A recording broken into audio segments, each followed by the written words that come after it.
یہ جو کہا جاتا ہے نا کہ جی ڈی چوک کیوں نہیں آنے دیا گیا, روکا کیوں گیا ہمیں, فلاں کیوں کیا گیا, میں 2-3 چیزیں آپ کے سامنے رکھتی ہوں جن کی طرف سے یہ بیانیہ دیا جا رہا ہے پی ٹی آئی اس وقت. وہ یہی بات کر رہے ہیں نا کہ جی آئین کی سپریمیسی ہونی چاہیے.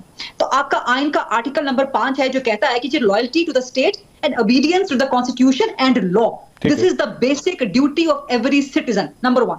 تو جس طرح کے احتجاج آپ کر رہے ہیں, جو طرز سیاست ہے آپ کا, کیا وہ لائل ہے اسٹیٹ کے لیے؟ کیا وہ obedience to the constitution and law ہے؟ دوسرا, اب اسی کا ایک آگے ذرا میں آپ کو جواب دیتی ہوں. کہا جاتا ہے جی ڈی چوک آنے سے کیوں روکا گیا؟ اگین چونکہ پی ٹی آئی بیانیہ بناتی ہے کہ جی آئین کی سپریمیسی ہونا چاہیے, تو آئین کا آرٹیکل نمبر 16 جو کہ رائٹ ٹو اسمبل ہے, وہ کہتا ہے جی ہر سٹیزن کو یہ رائٹ ہے کہ وہ کہیں پر بھی جمع ہو کے جلوس کرے, اجتماع کرے, لیکن پیسفل اینڈ وداؤٹ آرمز, اسلحے کے بغیر, نمبر 1. لیکن اس میں بھی اگر کوئی ریسٹرکشنز امپوز کرتی ہے state, again reference to the article number 5 کہ loyalty to the state and obedience to constitution and law. تو آرٹیکل آپ کا جو 16 ہے وہ کہتا ہے کہ جی آپ اسٹیٹ, کانسٹیٹیوشن اور لا, اگر آپ کو کوئی ریسٹرکشن لگا دیتا ہے آپ کے اجتماع پہ تو آپ نہیں کر سکتے.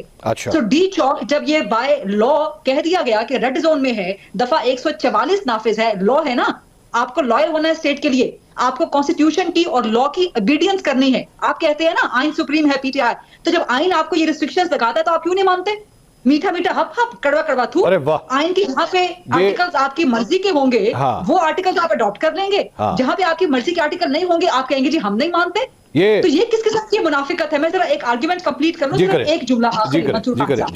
مولانا فضل الرحمان جب آئے تھے احتجاج کرنے, لانگ مارچ لے کے, ڈی چوک کیوں نہیں آنے دیا گیا تھا عمران خان کے دور حکومت میں؟